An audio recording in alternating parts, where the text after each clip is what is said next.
La historia tiene aspectos interesantes. Hay veces que pensamos que todo está compactado en lo que llamamos el pasado. Pensamos en los grandes acontecimientos, en las guerras, en los monarcas, las revoluciones, las decisiones políticas importantes. Pero a menudo solemos olvidar lo que pensaba la gente común. ¿Qué es lo que sentían mientras todo esto ocurría? ¿Qué les daba miedo? ¿Qué esperaban del futuro? ¿Qué solo se atrevían a escribir en sus diarios privados? Para los historiadores, estas preguntas son esenciales. Saben que los diarios personales de esas personas comunes suelen contener los relatos más honestos y más emocionales del pasado. Estos escritos funcionan como esas cápsulas de tiempo. No solo cuentan lo que pasó, nos cuentan más allá, nos cuentan cómo se sintió vivirlo. Esta es una herramienta poderosa en la historia, pero también lo es en la administración, y hoy vamos a descubrir por qué. Bienvenidos a Advanced Quality Programs con Juan Navarro. En este podcast vamos a sumergirnos a fondo en el mundo de la calidad y las filosofías de liderazgo que impulsan a líderes y organizaciones exitosas y convertirlas en parte esencial de nuestra rutina diaria. Así que si estás listo para mejorar tu vida, un principio de calidad a la vez, empecemos. Vamos a comenzar por entender que los documentos oficiales realmente nos dan la estructura básica de la historia, las fechas, las leyes, los eventos importantes. Las bitácoras nos muestran todos esos datos duros, pero los diarios nos muestran el lado humano. Son una de las fuentes más valiosas para los historiadores porque provienen directamente de quienes vivieron esos momentos. Un diario es una fuente primaria, lo mismo que es una carta, una fotografía, una grabación. Todas estas fuentes nos muestran la vida cotidiana de una manera que los registros oficiales no lo pueden hacer. Revelan cómo comía la gente, cómo discutían, qué les preocupaba, qué les daba alegría. Vamos a recordar uno de los diarios más conocidos, más poderosos, jamás escritos en la historia. Y es escrito por una de las personas que menos te imaginarías, una niña de 14 años, Ana Frank. Entre 1942 y 1944, Ana, una niña judía escondida de los nazis en Ámsterdam, escribió sus pensamientos en su diario que llamaba Kitty. Su diario no es un documento político, ni un documento social.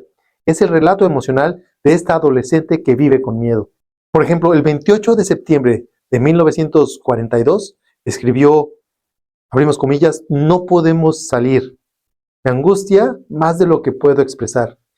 Y me aterra que nuestro escondite sea descubierto y nos fusilen, cerramos comillas. Su diario muestra la realidad cotidiana del Holocausto de una forma en que los números jamás lo pueden hacer. En él escribió sobre discusiones, sobre escasez de comida, la separación de las familias.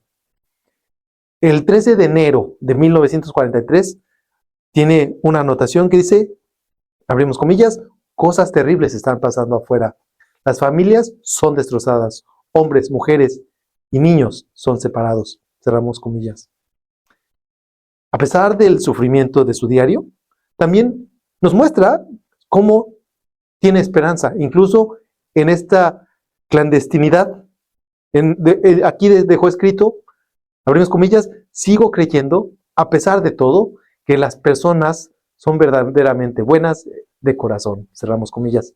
Y sus palabras nos recuerdan que la historia está hecha de personas reales, con emociones reales. Por eso es que los diarios no solo son poderosos en tiempos de guerra. Hay otro diario muy conocido, Samuel Pepys, un funcionario del gobierno inglés en Londres del siglo XVII, llevaba un registro detallado de su vida, que hoy en día es una de las mejores fuentes de referencia durante ese periodo. Su diario se vuelve especialmente vital para los historiadores que estudian la Gran Peste de 1665, por ejemplo. Mientras los registros oficiales solo contaban el número de muertos, Pepys describía el miedo que se sentía en las calles. Por ejemplo, en agosto de 1665 escribió, abrimos comillas, Qué espectáculo tan triste es ver estas calles vacías de gente, receloso de cada puerta que uno ve cerrada por miedo a que sea la peste. Cerramos comillas. Un año después, también Pepys presenció el gran incendio de Londres. Su diario nos ofrece un relato casi minuto a minuto. Las llamas, el pánico e incluso el detalle de cómo enterró un queso parmesano en su jardín para salvarlo. Estos son detalles que hacen que su historia sea inolvidable y nos muestran algo que los registros oficiales no lo pueden hacer. Y es que hay un proceso que los historiadores y los administradores debemos entender, que es cómo utilizan los historiadores estos diarios y qué pueden aprender los gerentes de una empresa de este proceso. Para empezar, vamos a entender los 3 primeros pasos. Uno es verificar la autenticidad. Analicen el origen y la veracidad del documento que tienen en sus manos. El segundo paso es comparar con otras fuentes. Confirman que los hechos descritos en estos diarios se contrastan con los informes oficiales y en las noticias de ese tiempo. Entonces, pueden verificar si realmente están contando la misma historia. Y tercero, comprenden el punto de vista de quien lo escribió. Preguntan el hecho de por qué escribieron este diario y cómo lo escribieron. El contexto influye en la percepción de estos eventos. Y aquí viene lo interesante en la administración. Los gerentes podemos beneficiarnos de este método. Existen bitácoras de proyecto, reflexiones de equipo, minutas, protocolos que nos expresan la visión del lado humano del trabajo. Capturan las emociones, las motivaciones, los indicadores. Y muchas veces los números, las estadísticas no nos muestran esta información. Ahora, todos nos preguntamos, en el mundo de hoy, lleno de redes sociales, de inteligencia artificial, ¿están desapareciendo los diarios? La respuesta es no. Hoy han cambiado de forma. Existen blogs, redes sociales y aplicaciones. Este podcast simplemente es una representación. Los historiadores del futuro van a estudiar nuestros perfiles digitales y van a poder relacionar cómo tratábamos nuestro día a día, cómo reaccionábamos a los eventos actuales en tiempo real. Sin embargo, esto presenta un gran desafío. Solemos construir versiones idealizadas de nosotros mismos en línea, por ejemplo. Un perfil de Instagram no siempre es un relato honesto que podría haber sido comparado con el diario de Ana Frank. Los diarios son herramientas poderosas porque capturan el lado humano detrás de la historia, más allá de los números y las estadísticas que vemos todos los días. Nos recuerdan que el paso del tiempo y el pasado no son únicamente fechas, son personas con sentimientos, historias que merecen escuchar sus voces y nos permiten aprender de sus experiencias.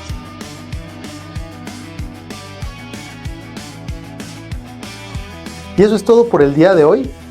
Espero que hayas disfrutado de este breve recorrido histórico de los diarios y no olvides suscribirte para más ideas sobre cómo aplicar la historiografía u otras herramientas en la administración. Muchas gracias a todos por sus reseñas sobre mis libros Vida, Calidad, Proyectos, Principios de Calidad y la Mentalidad de Calidad. Sin más, sigue siendo excelente, sigue mejorando y no olvides escuchar esas voces del pasado.